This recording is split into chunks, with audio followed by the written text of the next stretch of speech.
Hello बच्चों, good morning, सत श्री अकाल। आप सभी को राम राम। अपन लेकर आए हैं चैप्टर जो केमिस्ट्री का चैप्टर फर्स्ट है सॉल्यूशन, उसके पार्ट नंबर 5 के बारे में। जैसे कि हमने पिछले वीडियो के अंदर बात की थी विलयन के द्रव विलयन के वास्तव के बारे में, और द्रव विलयन के वास्तव के बारे में हमने पहला विलयन पढ़ा था ठोस द्रव विलयन का वास्तव। क्या पढ़ा था? ठोस द्रव विलयन का वास्तव। तो हमने देखा था उसके अंदर कि जैसे शुद्ध विलायक जिसका वास्तव ज्यादा होता है, शुद्ध विलायक जिसके वास्तव क्या होता है ज्यादा होता है, और जब उस शुद्ध विलायक में हमको विलय डालते हैं तो उसके वास्तव में कुछ क्या आती है, कमी आती है। तो उसके वास्तव में मतलब विलय के वास्तव में क्या आती है, कमी आती है। तो शुद्ध विलायक के वास्तव में विलय को डालने पर जो वास्तव में कमी आती है उस कमी को हमने बोला था वास्तव अनुमान। क्या बोला था? वास्तव अनुमान बोला था। और आज हम पढ़ने वाले हैं द्रव विलयनों के वास्तव। क्या पढ़ने वाले? द्रव विलयनों के वास्तव। तो देखिए यहाँ पर आज का जो अपना टॉपिक है सेकंड, वो है द्रव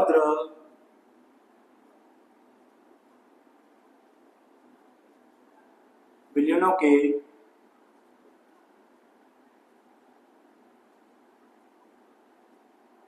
वास्तव। द्रव विलयनों का वास्तव क्या होगा? तो देखो, इसको अच्छी प्रकार समझते हैं अपन। इसको समझने के लिए हम यहाँ पर लेंगे एक पात्र लेंगे, ठीक है बेटा, और यहां पर एक लेंगे दूसरा पात्र।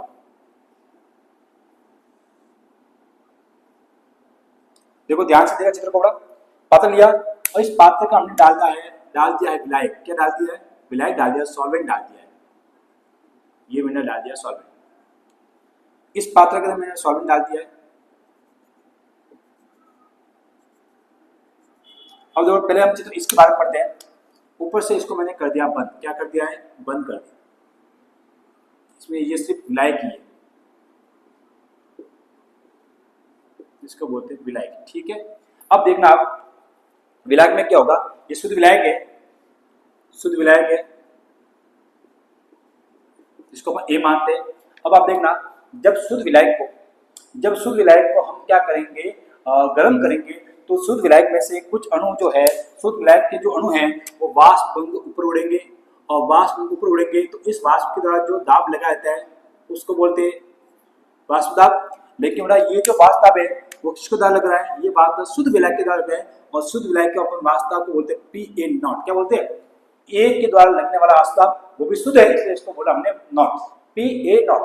अब देखो इसमें हम क्या करते हैं, इसको हम इसमें विलय के रूप में हम डालते हैं, विलय के रूप में डालते हैं अवयव A, और विलय डालते हैं अवयव B।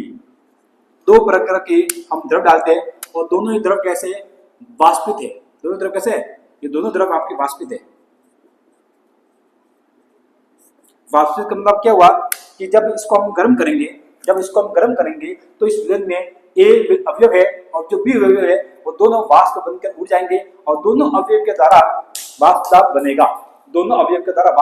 बनेगा। अब देखना, इस विलयन में जो वाष्प उत्पन्न हो रहा है, यहाँ पर तो सिर्फ शुद्ध विलायक ही था, तो यहाँ पर जो उत्पन्न हो रहा है उसको बोला हमने PA0। लेकिन इस विलयन के अंदर जो वाष्प उत्पन्न होगा वो होगा ए के द्वारा और होगा बी के द्वारा। तो ए के द्वारा भी आंशिक लगेगा और बी के द्वारा भी क्या लगेगा? आंशिक। तो यहाँ पर अवयव ए है, उसके द्वारा आंशिक दाब जो लगता है वो होगा PA, और अवयव बी है वो जो उसके द्वारा आंशिक दाब लगता है वो होगा PP। मतलब टोटल विलयन का अगर आंशिक दाब बोला जाए तो वो क्या होगा? P बराबर, यहाँ पर P A के द्वारा भी लग रहा है और P B के द्वारा लग रहा है, तो टोटल विलयन का बोला जाएगा PA plus BB equal to total वाष्प दाब। इस पूरे विलयन का बोला जाएगा। तो इसमें क्या होगा, तो यहाँ पर क्या आएगा, जैसे ये PA0 है तो इसका वाष्प दाब क्या है? अधिक है। ये PA0 है, इसका वाष्प दाब क्या अधिक है, क्योंकि शुद्ध विलायक है तो शुद्ध विलायक का वाष्प दाब तो अधिक होना है। और यहाँ पर हमने इस विलायक के अंदर में विलय A और B डाल दिया है, इस विलायक के अंदर विलय A और B डाल दिया है, और विलय A और B डालने से इसके वाष्प दाब में क्या आई है? कमी आई है। इसके वाष्प दाब में क्या आई है? कमी आई है। इसका वाष्प दाब जो P है क्या आई है? कमी। और इसी कमी को अपन क्या बोलते हैं? वाष्प दाब अनुमान बोलते हैं। तो यहाँ पर जो कुल वाष्प दाब आएगा वो कुल वाष्प दाब क्या है? P बराबर PA प्लस PB। ये किसका वाष्प दाब है? ये सॉल्यूशन का। किसका है? सॉल्यूशन का मतलब विलयन का वाष्प दाब है। तो यहाँ पर देखिए, जैसे कि मैं इस पात्र में विलय A और विलय B को डालता हूँ तो दोनों ही अवस्था द्रव अवस्था में और दोनों कैसे वाष्पित है, और जैसे मैं इस विलायक कि जैसे मैं इस विलयन को गर्म करता हूँ तो गर्म करने से विलयन ए भी क्या हो जाएगा, वाष्पित हो जाएगा, और विलयन जो बी है वो भी क्या हो जाएगा, वाष्पित हो जाएगा। मतलब कहने का अगर बोला जाए कि इस विलयन में जो वाष्प दाब उत्पन्न हो रहा है वो विलय ए व विलय बी दोनों के द्वारा उत्पन्न होगा, तो दोनों का जो दाब मिलकर के हम बोलेंगे उसका कुल दाब। तो कुल दाब बराबर हो जाएगा P A plus P B. अब देखो राउल्ट क्या कहता है, इसके अंदर राउल्ट आएगा, राउल्ट के नियमानुसार, राउल्ट क्या कहता है, राउल्ट के नियमानुसार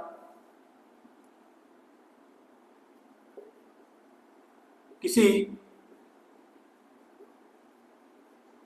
विलय युक्त विलयन का वास्तव, किसी विलय युक्त विलयन का वास्तव उस विलायक के मोल बिंद x के समानुपाती होता है। मोल बिंद x के समानुपाती होता है। ये किसने कहा था, राउल कहता है कि किसी विलयन का जो वास्तव पीएस है वो उस विलायक के मोल बिंद x के क्या होगा, समानुपाती होगा। तो इसको हम क्या देंगे, इसको देखने के लिए बड़ा यहां पर देखना है, माना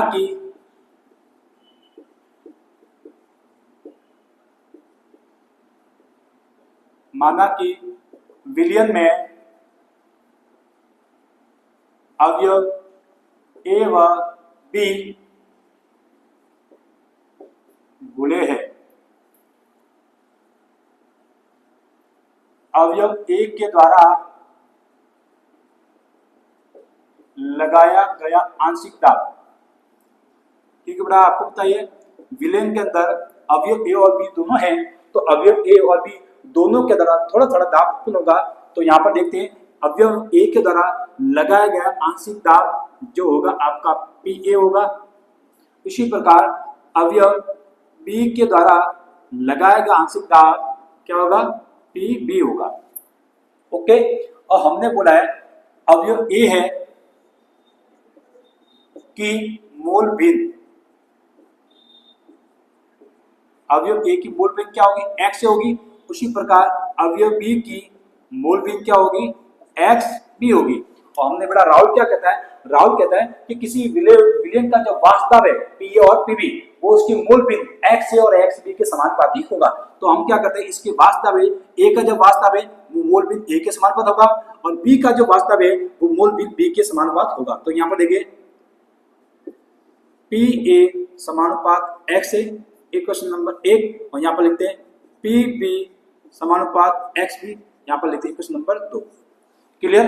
अब जैसे हम दोनों इक्वेशन को खोलते हैं यहाँ पर, जैसे दोनों इक्वेशन खोलते हैं यहाँ पर, तो क्या आएगा, जब इसको खोलते हैं तो ये आएगा पी ए, इसको खोलेंगे तो ये आएगा P A not into X A, और इसको जब खोलेंगे तो ये आएगा पी बी बराबर P B not into x B. Clear.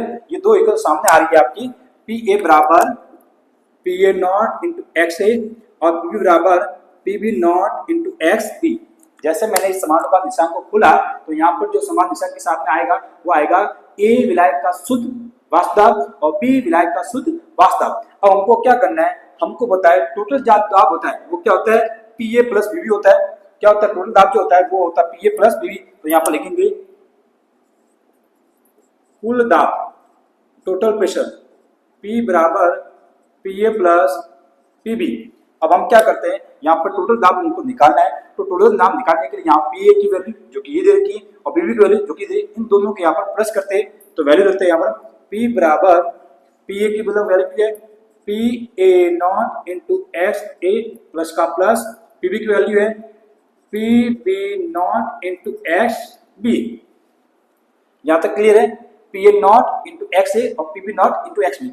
अब आपको देखना यहाँ पर चूंकि एक्स ए विलयन का मूल अंश और एक्स बी विलयन मूल अंश, ये दोनों अंश मूल अंश मिलाकर कितना होता है, इकाई मानते हैं। विलेय ए का मोलेंस और विलेय बी का मोलेंस दोनों मिलकर बनाते हैं इकाई। तो अगर हमको बना यहाँ पर विलेय बी की जगह हमको ए का मोलेंस निकालना है तो क्या करेंगे, तो एक्स बी जो इधर जाएगा तो क्या हो जाएगा, 1 माइनस एक्स बी हो जाएगा। हो जाएगा नहीं हो जाएगा। अगर हमको x A plus x B equal to 1 है और इसमें हमको यदि ए का मोलेंस निकालना है तो एक्स बी को हम इधर भेज देंगे, क्या आ जाएगा माइनस में आ जाएगा। तो x A equal to 1 minus x B हो जाएगा। हमको कुछ नहीं करना है, इस एक्स ए की जो वैल्यू वो आपको यहाँ पुट करनी है। तो क्या आ जाएगा, P equal to P A not into X A की जगह आ जाएगा 1 माइनस एक्स ए प्लस का plus P B not into x B, P B not into x B. अब आपको देखना है आगे इक्वेशन को अपन यहाँ सॉल्व करते हैं। मैं इस इक्वेशन को यहाँ लिख लेता एक बार। ये इक्वेशन है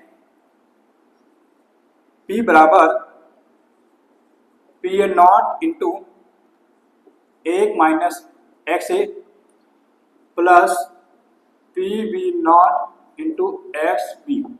ठीक है बेटा, ये इक्वेशन यहाँ मैंने यहाँ पुट कर दी है। अब देखो यहाँ पर ब्रैकेट के बाहर पी ए नॉट है और ब्रैकेट के बाहर पी ए नॉट है, तो इसको जब ब्रैकेट को ओपन करेंगे तो पी ए नॉट का मल्टीप्लाई 1 से भी होगा और पी ए नॉट का मल्टीप्लाई एक्स ए से होगा। तो देखो अपन मल्टीप्लाई करते हैं, पी बराबर पी ए नॉट का मल्टीप्लाई 1 से, तो पी ए नॉट का पी ए नॉट आ गया माइनस का माइनस, पी ए नॉट का मल्टीप्लाई एक्स से, तो ये आ जाएगा P A not into X A हो जाएगा प्लस का प्लस, और यहाँ आ जाएगा P B not into x B.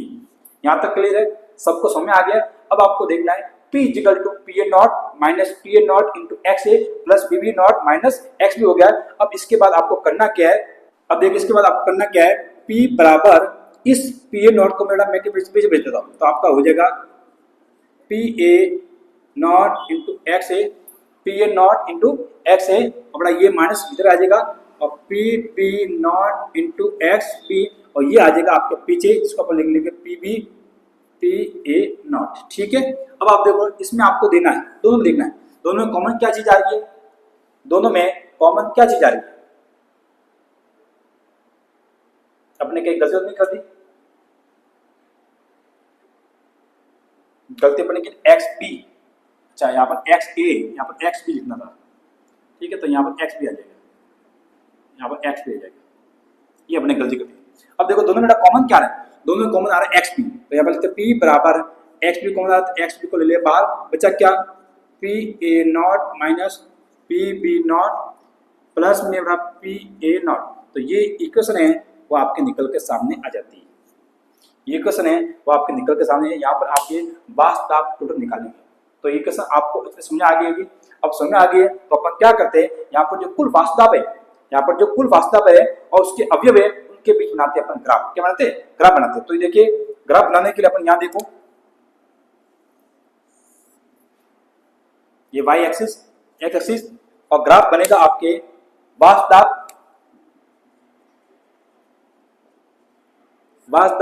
और मूल भिन्न के बीच में ग्राफ बनेगा,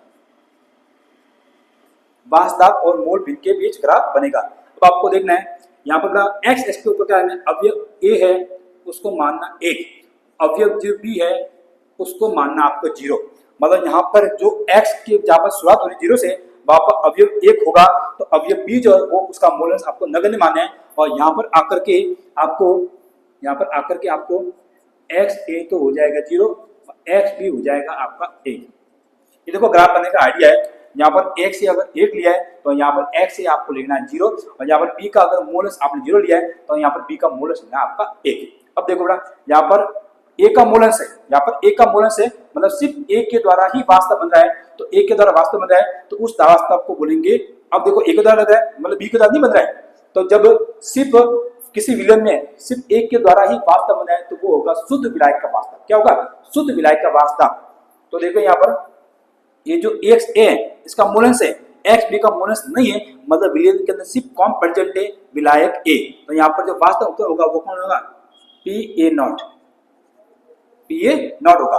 इसका आपको यहाँ पर खींचना पड़ेगा, और यहाँ पर देखिए आप यहाँ पर a 0 होगा, लेकिन यहाँ पर b का जो मूल्यांश है वो 1 है, मतलब यहाँ पर जो वास्तव बनेगा वो कौन सा बनेगा, पी बी नॉट,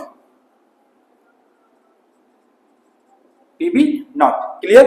अब आपको देखना है पी ए नॉट यहाँ पर 1 था, मतलब बड़ा इसकी कुछ वैल्यू थी, लेकिन यहाँ पर आके क्या होता है 0 हो जाता है, तो इसका ग्राफ जाएगा नीचे। क्लियर? और यहाँ पर देखिए एक्स भी क्या 0 है, मतलब उठेगा यहाँ से, और एक्स भी यहाँ पर ए वाला मतलब जाएगा यहाँ पर, तो ये ग्राफ यहाँ पर उठेगा। क्लियर? दोनों ग्राफ समझ में आ गए। अब दोनों ग्राफ समझ में आ गए, तो ये तो बड़ा है आपका एक्स बी का और ये आपका एक्स ए का।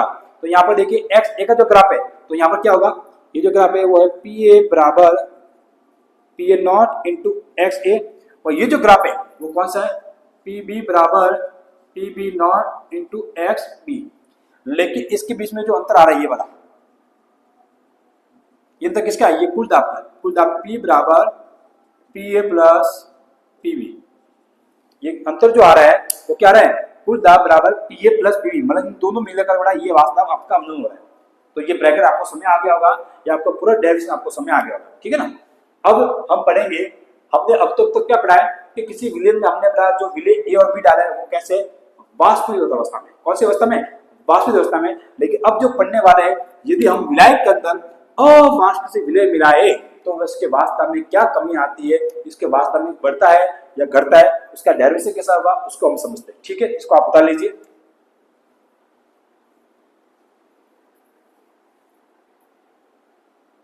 तो आप देखिए बच्चों, अब हम पढ़ने वाले हैं कि किसी अवाष्प से विलय युक्त विलयन के लिए राउल का नियम क्या होगा। अब तक जो हमने पढ़ा है वो पढ़ा था कि किसी वाष्प से विलय युक्त विलयन के लिए राउल का नियम क्या होगा। अब हम पढ़ने वाले हैं यदि विलायक के अंदर या विलयन के अंदर आपका जो विलय मिला है वो कैसा है, अवाष्पशील है, मतलब जब उसको विलयन को गर्म करेंगे तो उसमें गर्म होगा तो उसमें वाष्प के अणु, जो वाष्प के अणु बनेंगे वो विलय के अंदर बनकर सिर्फ किसके बनेंगे, विलायक के बनेंगे, किसके बनेंगे, विलायक के बनेंगे। तो बड़ा राउल क्या कहते हैं कि जब किसी विलयन के अंदर अवाष्प मिलाता है तो उसमें जो उसका वाष्पदाब बन रहा है वो किसके पर निर्भर करता है, वो सिर्फ उसके विलायक के अणु पर ही निर्भर करता है। क्यों? क्योंकि बेटा उसमें जो विलय के अणु है वो तो कैसे अवाष्पशील है, तो उनके द्वारा जो वास्तव है वो नष्ट होने वाला भी नहीं है। तो यहाँ पर टोटली जो विलयन का जो वास्तव होगा वो उसके विलयन पी ए के बराबर होगा। तो चलो अपन देखते हैं।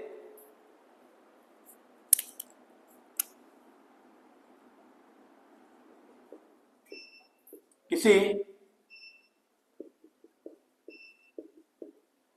अवाष्पशील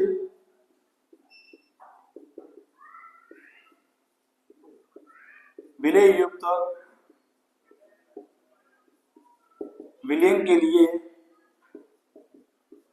किसी अवाष्पशील विलय युक्त विलयन के लिए वाष्पदाब केवल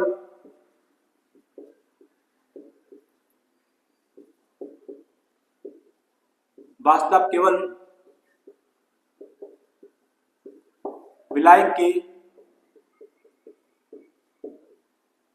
वाष्पदाब पर निर्भर करता है।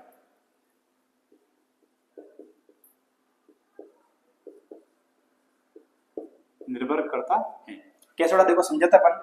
जैसे मान ले यहाँ ने पात्र ले लिया, ठीक है। अब पात्र के अंदर मैं डालता हूँ विलायक, क्या डालता हूँ, ये विलायक डाल दिया, क्लियर यहाँ तक। और बड़ा इस पात्र में डालता हूँ विलय, क्या डालता हूँ, विलय डालता हूँ, ये विलय डाल दिया। और पात्र को मैं ऊपर से कर देता हूँ बंद, ये मैंने कर लिया बंद।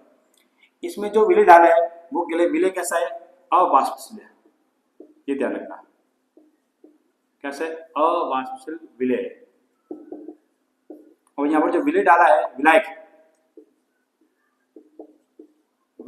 ए, क्या है, विलायक ए, और विलय डाला है वो विलय क्या होगा, बी, क्या होगा, बी। और यहाँ पर जो विलय बना है वो उस विलयन का वास्तव क्या होगा, पीएस होगा। अब आप सोचो, जैसे मैंने विलायक ए के अंदर विलय जो कि अवाष्पशील विलय बी को डाला, तो आप ध्यान सुनना, जैसे मैंने विलायक ए के अंदर अवाष्पशील विलय बी को डाला और वैसे जैसे मैं इस विलय को अगर गर्म करने लगूंगा तो आप सोचो कि अवाष्पशील विलय क्या वाष्प उड़ेगा, नहीं, मतलब यहाँ पर जो अवाष्प विलय उसकी वाष्प बनेगी नहीं, मतलब यहाँ पर जो वाष्प जो बनने वाली वो सिर्फ किसकी बनेगी, विलायक की बनेगी, किसकी बनेगी, विलायक की बनेगी। अगर वाष्प विलायक की बन रही है, अगर वाष्प विलायक की बन रही है तो यहाँ पर जो वाष्प ताप जो उत्पन्न होगा वो सिर्फ किसके द्वारा होगा, विलायक के अणुओं के द्वारा ही होगा। मतलब यहाँ पर ये कह सकते हैं कि विलयन का जो वाष्प है पीएस, विलयन का जो वाष्प है वो सिर्फ विलायक के वाष्प के द्वारा होता है, विलायक के वास्तव कौन सा ए, इसके वास्तव बराबर होगा भी नहीं। अगर इसके बराबर होता तो हम लिखते पी एस बराबर पी ए प्लस बी भी लिखते, लेकिन यहाँ पर जो वास्तव से बन रहा है वो सिर्फ बड़ा विलायक के अणु का द्वारा बन रहा है, तो अपन कह सकते हैं कि पी एस बराबर पी ए। क्या होता है पी एस बराबर पी ए? अब उनको पता है, जस्ट हमने अभी पढ़ा है कि पी ए जो होता है वो वास्तव होता है P A not into X A. अवयव ए का जो अवस्था होता है वो उसी शुद्ध अवस्था में अवयव और उसके मोल भी क्या होता है समान होता है, तो इसकी वैल्यू मैं यहाँ रख सकता हूँ। थोड़ा क्या हो जाएगा पी एस बराबर पी ए की जगह आएगा P A not into X A, P A not into X A. अब आपको बताइए कि अवयव ए और अवयव बी इन दोनों का मोलस अपन क्या मानते हैं, क्या मानते हैं? अवयव ए का मोलस एक्स ए, अवयव बी का मोलस एक्स बी, इन दोनों को बड़ा मोलस मिलाकर हम इसका कितना मानते हैं, एक मानते हैं। हमको इसमें चाहिए क्या एक्स ए, अगर इसमें से हमको एक्स ए निकालना है तो एक्स भी जाएगा इधर, तो ये हो जाएगा 1 माइनस एक्स बी। क्या हो जाएगा 1 माइनस एक्स बी। इसकी जो वैल्यू है मैं यहाँ रख सकता हूँ, बिल्कुल रख सकता हूँ आराम से। थोड़ा इक्वेशन जो बन जाएगी वो बन जाएगी पी एस बराबर पी ए नॉट इंटू बड़ा एक्स ए की जगह आ जाएगा 1 minus x B, 1 minus x B. अब आप देखिए ये ब्रैकेट के अंदर है और ये ब्रैकेट के बाहर है। जैसे मैं ब्रैकेट को ओपन करूंगा तो पी ए नॉट का मल्टीप्लाई 1 से भी होगा और पी ए नॉट का मल्टीप्लाई एक्स बी से भी होगा, तो इक्वेशन बन के आपके सामने आ जाएगी पी एस बराबर पी ए नॉट का मल्टीप्लाई 1 से, तो ये हो जाएगा P A naught minus P A naught का मल्टीप्लाई एक्स बी से, तो ये जाएगा P A not into x B. यहाँ तक क्लियर? अब आप देखो ये तो P A naught X B और ये पी ए नॉट और ये पी एस, इनको मैं एक्सचेंज करके याद लेता हूँ, तो ये हो जाएगा P S minus P A naught बराबर P A not into x B. इसको मैंने कुछ नहीं किया, इसको मैंने यहाँ ले लिया। अब जैसे मैंने इसको मैं यहाँ लूंगा तो बेटा क्या हो जाएगा, अब मुझे यहाँ पर जो विलय है वो विलय बड़ा कौन है, ए बी है। मैंने जब इसमें विलय बी को डाला था जो कि अवास्तविक था, मैंने इसके अंदर विलय जो बी को डाला है जो कैसा अवास्तविक है, लेकिन जैसे मैं इस विलय को गर्म करूंगा तो यहाँ पर जो वाष्प दाब उत्पन्न होगा वो सिर्फ विलायक के अणु का द्वारा ही होगा। मतलब को मिला के बोला जाए, मतलब यहाँ पर वाष्प दाब जो विलायक के अणु का द्वारा उत्पन्न हो रहा है, मतलब यहाँ पर बोला जाएगा कि यहाँ पर जो अवास्तविक विलय है वो यहाँ पर बॉटम के अंदर ऐसा ही पड़ा रहेगा। अब ऐसा पड़ा रहे तो उसका कुछ काम तो करना पड़ेगा, मतलब यहाँ पर जो विलय अवास्तविक है उसकी वाष्प नहीं बढ़ी है, तो इसका हमको निकालना पड़ेगा मोलस। क्या निकालना पड़ेगा, मोलस, क्योंकि ये बच गया विलय के अंदर, तो हमको बड़ा मोलस वो किसका निकालना, विलय का, और विलय क्या होता है बी, तो हमको बड़ा एक्स बी का क्या निकालना पड़ेगा, मोलस। अगर हमको बड़ा एक्स बी का मोलस निकालना है तो पी ए नोट चला जाएगा इसके नीचे, तो क्या आ जाएगा X B is equal to P S minus P A naught upon P A naught. ये बड़ा समीकरण आपके सामने आ जाएगी, ये इक्वेशन आपके सामने आ जाएगी। अब ये इक्वेशन को क्या सीख देती है, ये इक्वेशन को बड़ा सीख देती है कि इसके वास्तव में जो अनुमान आ रहा है ये क्या है, ये वास्तव में अनुमान है। इसके वास्तव में जो कमी आ रही है, इसके वास्तव में जो अनुमान आ रहा है वो उस विलय की मूल बीज के समानुपाती होता है या उस विलय की मूल बीज के बराबर होता है। तो ये आप लिखेंगे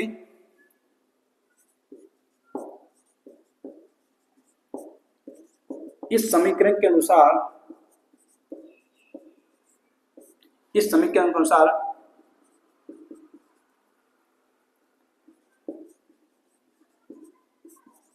विलयन के वास्तव में जो अनुमान उत्पन्न हो रहा है वो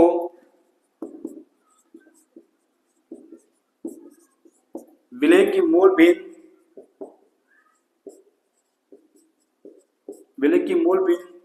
के बराबर होता है, जो कि समीकरण में आपको प्रूफ हो रहा है ना।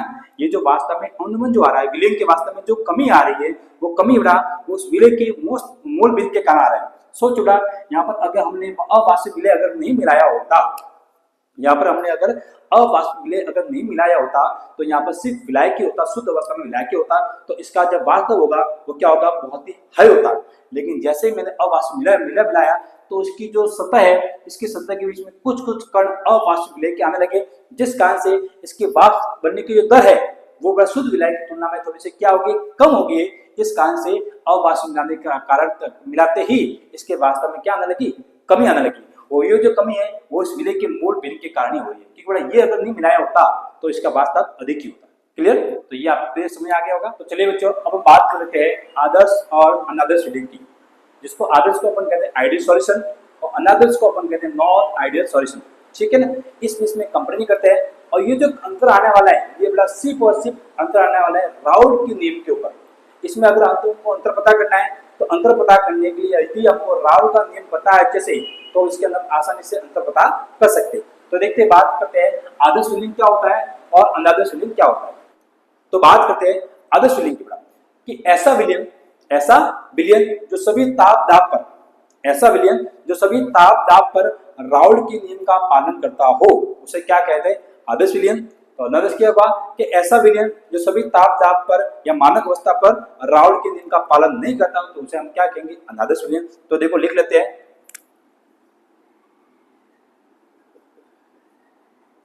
ऐसा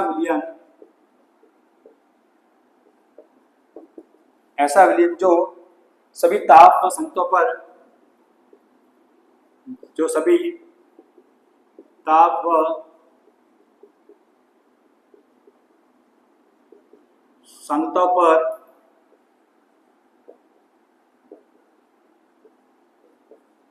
राउल्ट के नियम का पालन करता हो, है ना। तो बड़ा ऐसा सॉल्यूशन जो चाहे ताप और संगत हो, किसी भी कंडीशन में बड़ा राउल्ट के नियम का पालन करता हो, तो उसे क्या कहेंगे, आदर्श विलयन।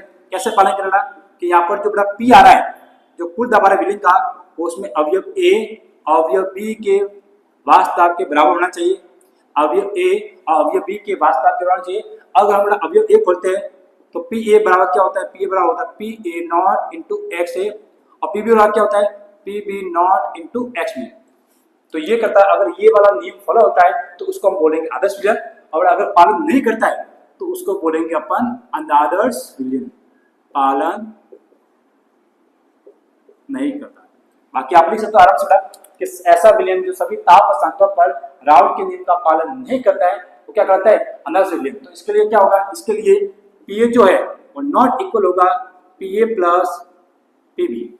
इसके लिए जो वास्तव है, कुल वास्तव है, वो पीए नॉट इक्वल होगा पीए प्लस पीबी की। समझ आ गया। अब बात करें सेकंड का।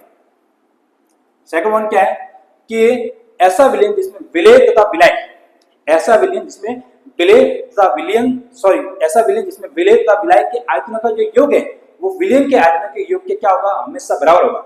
मतलब हमको पता है विलयन जो होता है वो विलय और विलय से मिलकर बना होता है। तो बड़ा विलयन के अंदर जब हमने विलय और विलय डाला तो विलय बन गया। तो विलयन का जितना आयतन आ रहा है उतना का उतना आयतन विलय और विलय का अगर आता है, मतलब विलय विलय का आयतन हमेशा विलयन के आयतन के अगर बराबर होता है तो उसको बोलेंगे आदर्श विलयन। और अगर विलय और विलय का आयतन यदि विलयन के आयतन के बराबर नहीं आता है तो उसको बोलेंगे हम अनादर्श विलयन। तो देखिए क्या होता है, ऐसा विलयन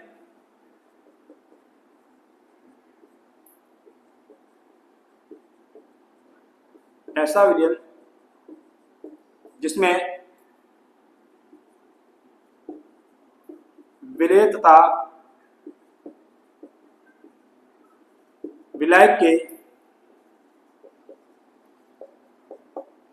आयतनों का योग, विलय तथा विलय के आयतनों का योग विलयन के आयतन के बराबर आता है,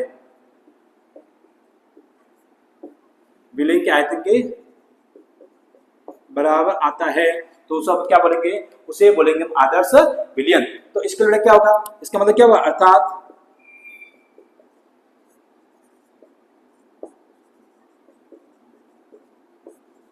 कुल आयतन में परिवर्तन कितना होगा, शून्य होगा। तो बराबर है विलय विलय का आयतन और विलयन का आयतन क्या बराबर है, तो कुल आयतन में परिवर्तन बराबर 0 होगा। तो अपन कह सकते हैं कि डेल्टा V जो है बड़ा किसका मिश्रण का है, ये सॉल्यूशन क्या है, वो होगा बराबर जीरो। क्या होगा, बराबर जीरो, मतलब डेल्टा वी के आयतन में कोई भी फर्क नहीं पड़ रहा है, न तो विलायक के अंदर विलय मिलाने से विलयन का आयतन बढ़ रहा है, न बड़ा विलयन का आयतन घट रहा है, तो उसको बोलेंगे, अगर आयतन में या वॉल्यूम में कोई भी चेंज नहीं हो रहा है तो उसको बोलेंगे हम आदर्श। और बड़ा यदि इसमें अगर विलय का आयतन और विलयन का आयतन बराबर नहीं हो तो उसको बोलेंगे अनादर्श विलयन। तो इसके लिए बड़ा क्या होगा, इसके लिए डेल्टा वी जो है वो होगा नॉट इक्वल जीरो। क्या होगा, नॉट इक्वल जीरो, मतलब क्या हुआ, ऐसा विलयन जिसमें विलय तथा विलायक के आयतन का योग विलयन के आयतन के बराबर नहीं होता है उसे अपन क्या कह रहे हैं, अनादर्श विलयन। इट मींस डेल्टा वी मिश्रण is equal to not equal to zero. ठीक है ना। अगला तीसरा जो अंतर है वो अंतर क्या है कि ऐसा जब किसी विलायक में विलय मिला जाता है तो न तो उसमें ऊष्मा का अवशोषण होता है और न ही उसमें ऊष्मा का अवशोषण होता है। यहाँ लिखते हैं कि आपको पता है जैसे विलायक है तो विलायक के अंदर हम विलय मिलाएंगे, विलायक के अंदर हम विलय मिलाते हैं तो विलय मिलाने से उसमें या तो ऊष्मा का अवशोषण होता है या उसमें ऊष्मा का क्या अवशोषण होता है। तो ऐसा विलयन या ऐसा विलायक जिसमें विलय मिलाने पर न तो ऊष्मा का अवशोषण होता है और न ही ऊष्मा का अवशोषण होता है, मतलब जब ये क्रियाकलाप हो रहा है उस दौरान कुल एंथैल्पी में परिवर्तन क्या होता है, शून्य होता है, मतलब डेल्टा एच जो है तो क्या होगा, शून्य होगा। क्या होगा, शून्य होगा। तो यहाँ पर लिखते हैं जब विलायक में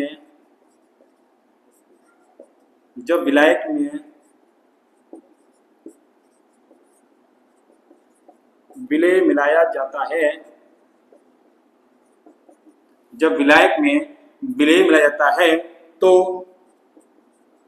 न तो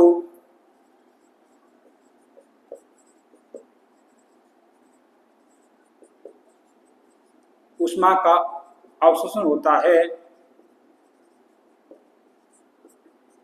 और न ही उत्सर्जन, अर्थात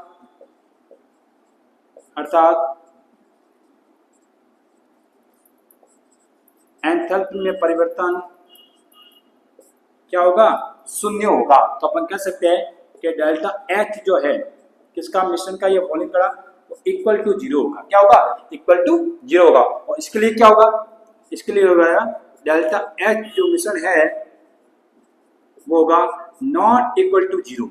मतलब बड़ा लैंग्वेज क्या बनेगी, लैंग्वेज ये बनेगी कि जब विलायक में विलय को मिलाया जाता है तो ऊष्मा का अवशोषण व ऊष्मा का उत्सर्जन भी होता है, मतलब यहाँ पर एंथैल्पी परिवर्तन होता रहता है। तो इसे कहेंगे डेल्टा एच मिश्रण नॉट इक्वल टू जीरो।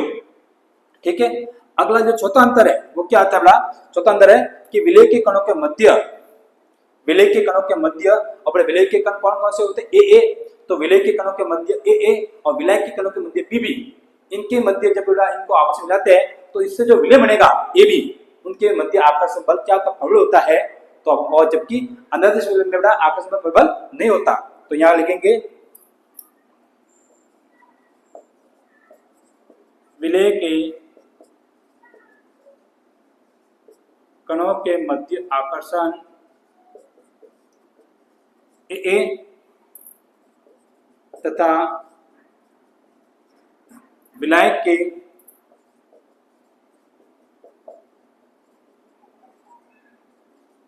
कणों के मध्य आकर्षण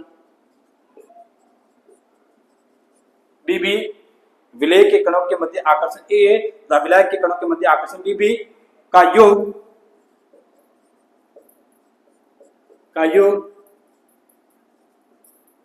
विलयन के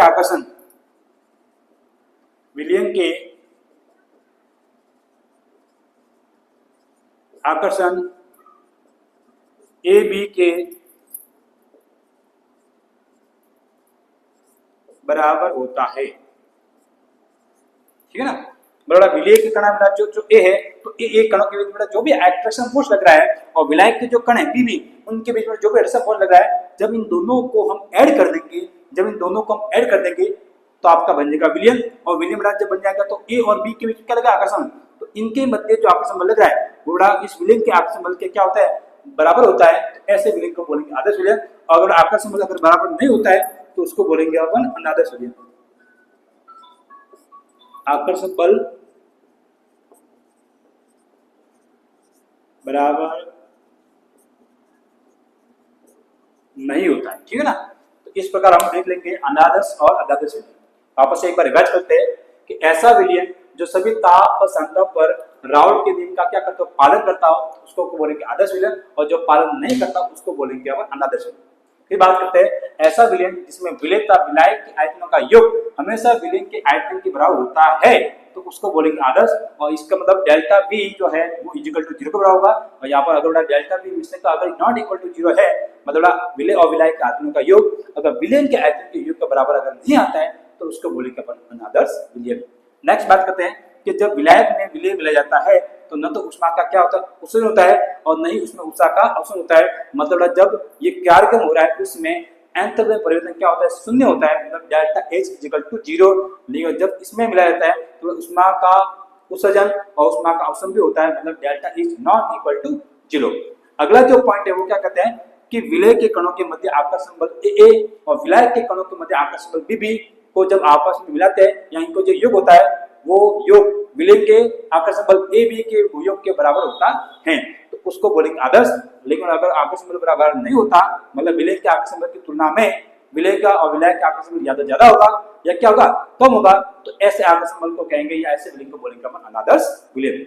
अब बेटा अगर ये समझ में आ गया आपको तो इसी के ऊपर है धनात्मक और ऋणात्मक विचलन, नेगेटिव डाइवर्सन और पॉजिटिव डाइवर्सन। चलो बात करते हैं इसके बारे में। तो देखिए बच्चों अब बात करते हैं अपन पॉजिटिव डाइवर्सन और नेगेटिव डाइवर्सन के बारे में, धनात्मक विचलन और ऋणात्मक विचलन के बारे में। अब हमने अगर राउल्ट का नियम पढ़ लिया है और हमने आदर्श और अनादर्श विलयन भी पढ़ लिया है। अगर ये दोनों बड़ा चीज हमारे कंसेप्ट में अगर हमारे माइंड में बैठ गई है, इनको समझना कोई भी पॉसिबल नहीं है। बहुत ही अच्छा है, अगर हमको आदर्श विलयन अनादर्श विलयन पे है तो लगभग इसी के बराबर आता है। बात करते हैं अपन पॉजिटिव विलयन के बारे में या धनात्मक विचलन के बारे में। तो बड़ा इसके अंदर जो भी विलयन आता है, इसके अंदर जो भी विलयन आते हैं वो हमेशा राउल्ट के विलयन से धनात्मक विचलन दर्शाते हैं। और इसमें क्या होगा, इसमें जो भी विलयन आते हैं वो राउल्ट के नियम से हमेशा नेगेटिव मतलब ऋणात्मक विचलन दर्शाते हैं। मतलब वो बड़ा राउल्ट के नियम के ऊपर खड़े होते हैं, उससे बड़ा उसकी वैल्यू हमेशा क्या आती है, कम आती है। जबकि इसमें बड़ा राउल्ट के नियम के जो वैल्यू आती है, मतलब पीए बराबर पीए प्लस पीबी है, उनका योग हमेशा उससे क्या होगा, ज्यादा होगा, तो पॉजिटिव है। और अगर पीए प्लस पीबी का योग अगर विलयन का योग उस शुद्ध विलयन की तुलना में क्या आ जाए, कम आ जाए, तो उसका योग क्या होता है, नेगेटिव होता है। क्या होता है, नेगेटिव। तो बात करते हैं आप पहले के बारे में। ये राउल्ट के नियम से, ये राउल्ट के नियम से धनात्मक विचलन दर्शाते हैं। ये राउल्ट के नियम से धनात्मक विचलन दर्शाते हैं। जबकि अगर इसकी बात की जाए, ये राउल्ट के नियम से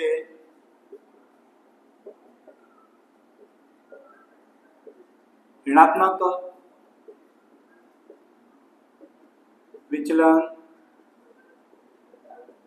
दर्शाते हैं। ठीक है, ये आपका पहला अंतर हो गया, ये तो एकदम कॉमन अंतर है। अगर दूसरे अंतर की बात की जाए तो ये होगा कि इसमें विलयन का जो आयतन है, देखो पॉजिटिव का मतलब हमेशा क्या होगा, ज्यादा आएगा, तो इसमें विलयन का जो आयतन है वो विलय प्लस विलायक के आयतन से हमेशा क्या अधिक आता है। विलयन का जो आयतन है वो विलय प्लस विलायक के आयतन से अधिक होता है, जबकि यहाँ पर विलयन का जो आयतन है वो विलय प्लस विलायक के आयतन से हमेशा क्या आता है, कम आता है, तो होगा नेगेटिव। और अगर बड़ा विलयन का आयतन विलय प्लस विलायक के आयतन से अगर बड़ा ज्यादा आते हैं तो ये होगा आपका पॉजिटिव। तो लिख लेते हैं अगला नियम, आपका अगला अंतर है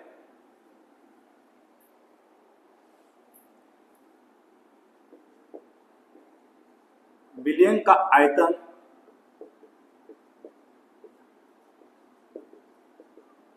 का आयतन हमेशा विलय प्लस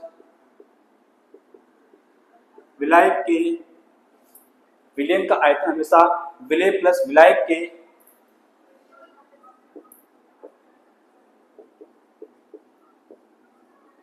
विलय प्लस विलायक के कुल आयतन से अधिक होता है।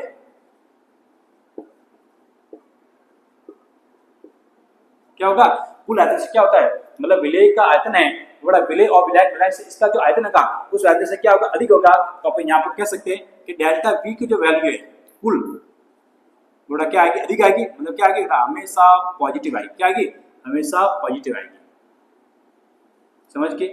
और यहाँ पर आप क्या लिखेंगे कि यहाँ पर विलेन का कुल आयतन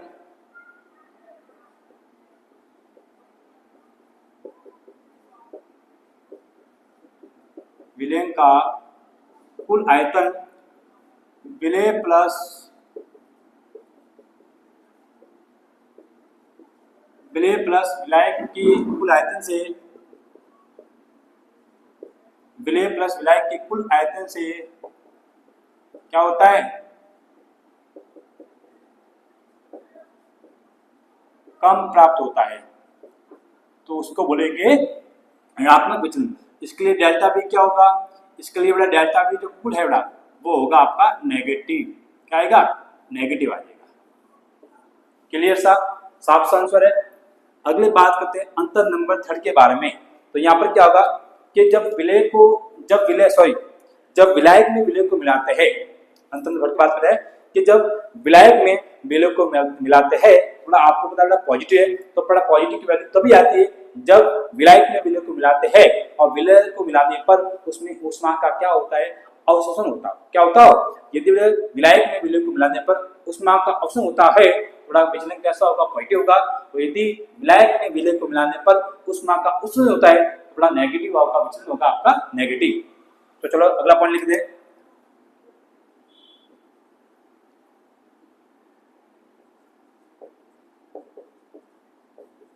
विलायक में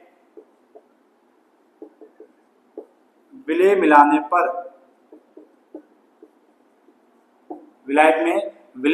पर ऊष्मा का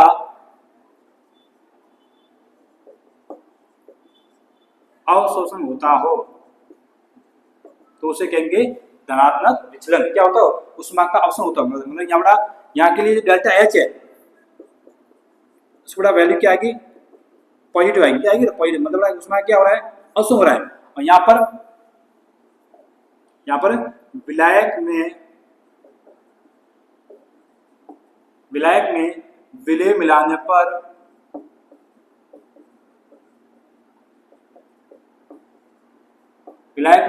पर ऊष्मा का उत्सर्जन होता हो तो उसे कहेंगे अपन ऋणात्मक विचलन या नेगेटिव विचलन।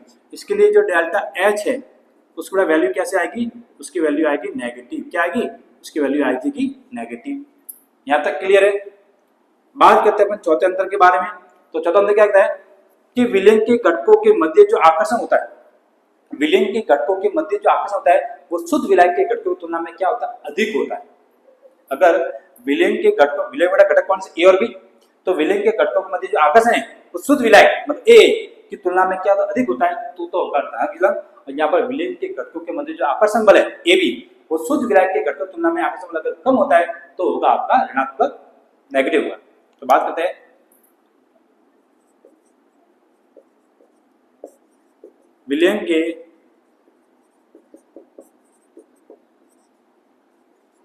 घटकों के मध्य आकर्षण बल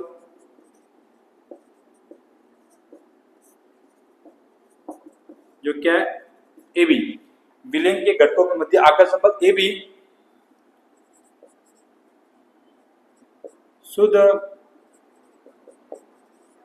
घटकों की तुलना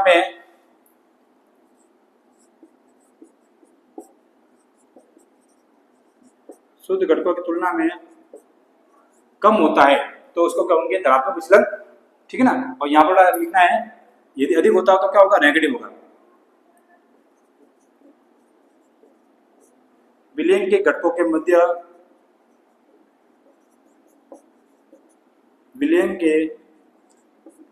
मध्य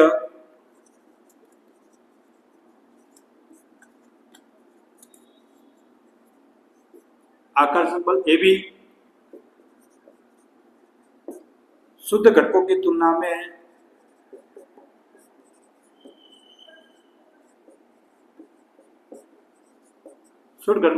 में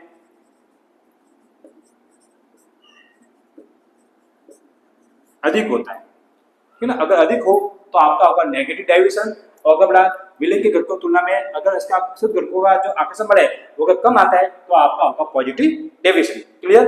अब बात करते हैं अपन एग्जांपल की। थोड़ा पॉजिटिव में एग्जांपल कौन कौन से आते हैं और नेगेटिव में एग्जांपल कौन कौन से आते हैं। थोड़ा पहला एग्जांपल इसका है जैसे कि C2H5OH प्लस H2O। एथेनॉल के अंदर क्या मिला होगा, जल मिला होगा। अगर एथेनॉल में जल मिलेंगे ना तो ये किसका एग्जांपल है, पॉजिटिव का। और इसका एग्जांपल और C2H5 में एसीटोन, C2H5OH में बेटा कौन है, एसीटोन है। ये भी बेटा धनात्मक विचलन दर्शाएगा। अगला है C2H5OH के अंदर अपन मिलाते हैं C6H12 एक्स से मिलाते हैं तो ये भी आपका दर्शाएगा, इसका विलेन भी आपका दर्शाएगा धनात्मक विचलन। अगला है CH2 कार्बन डाइसल्फाइड के अंदर मिलाते हैं अगर एसीटोन तो ये भी आपका धनात्मक विचलन दर्शाएगा।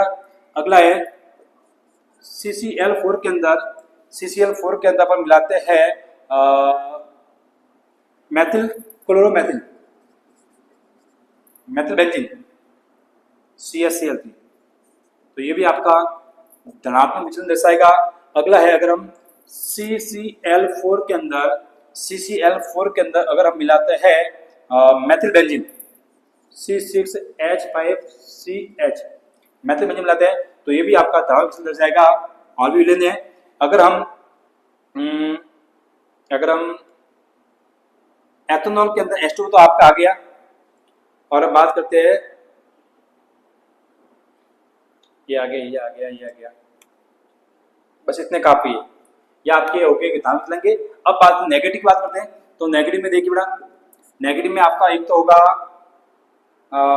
मेथिल क्लोरोमेथिल CH3Cl प्लस इसके अंदर एसीटोन तो ये आपका नेगेटिव का होगा।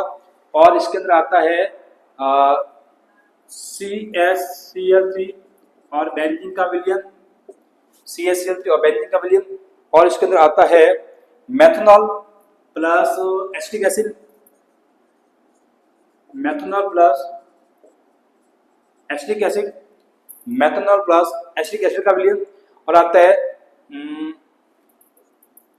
H2O plus HNO3 nitric acid का सॉल्यूशन।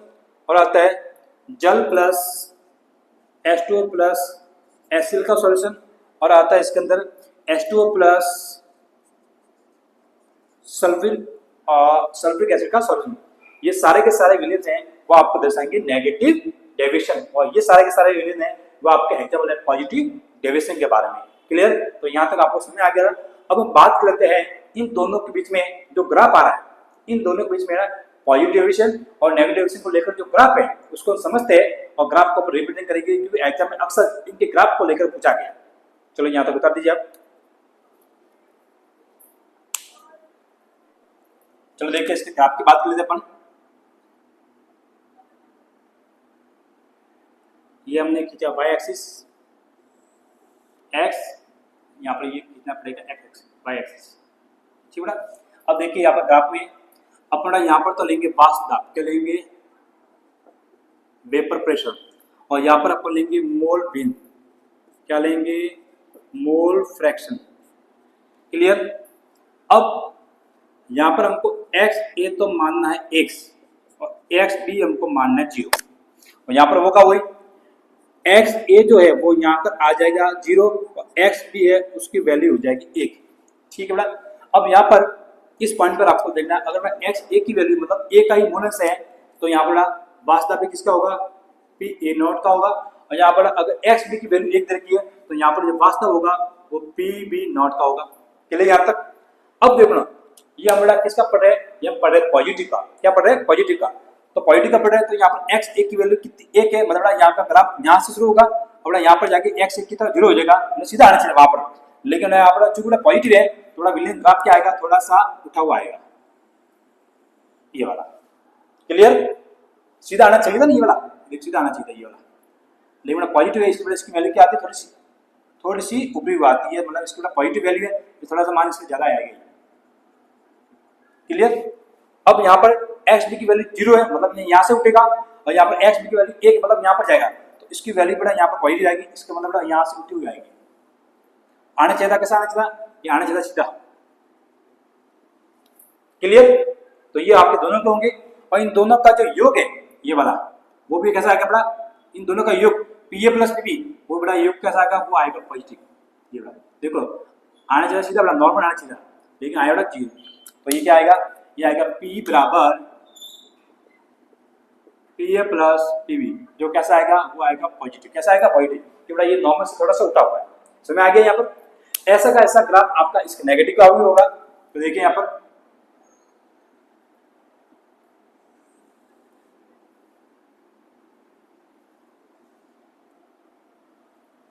ठीक है, यहाँ पर आपको लेना वही वास्तव,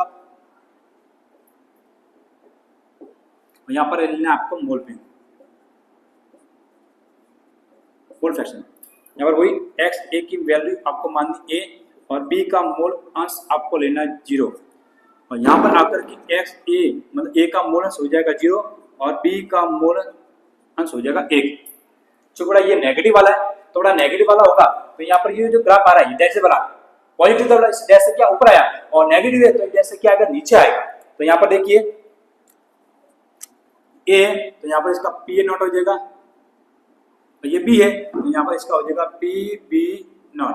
ठीक है बेटा, अब देखिए इसका normal graph P A not जो एक्स ए बी 0 है, तो शुरू यहाँ से होगा, इसका नॉर्मल ग्राफ तो ये वाला आता है, ये बड़ा ये इससे क्या आएगा, नेगेटिव है मतलब नीचे जाएगा। क्लियर? अब देखिए बी की, तो बी यहाँ से 0 शुरू होता है और यहाँ पर 1 पे होता है, मतलब इसका नॉर्मल तो ग्राफ थोड़ा ये वाला होता है, इससे क्या जाएगा, नीचे जाएगा, नेगेटिव जाएगा, तो ये हो जाएगा इसका इस तरह से। क्लियर? अब यहाँ पर देखिए इसका जो टोटल दाब है वो आना चाहिए तो नॉर्मल ऐसे सीधा, लेकिन नेगेटिव है तो नॉर्मल से हमेशा इसकी वैल्यू क्या आएगी, सब कम आएगी, तो ये बड़ा इसका वास्ते हो जाएगा इस प्रकार झुक जाएगा, मतलब नॉर्मल लेवल से भी क्या आएगा, कम। तो इसका ये आ जाएगा P बराबर P A plus P B, P A plus P B. तो ये ग्राफ आपको अच्छे से समझ आ गए होंगे। ठीक है ना? अब हम बांटते हैं, आज के लिए इतना ही। अगले वीडियो को हम पढ़ेंगे अनुसंख्यक गुणधर्म और मोलक द्रव्यमान की गणना करना। आज के लिए इतना ही, बाय बाय, टेक केयर।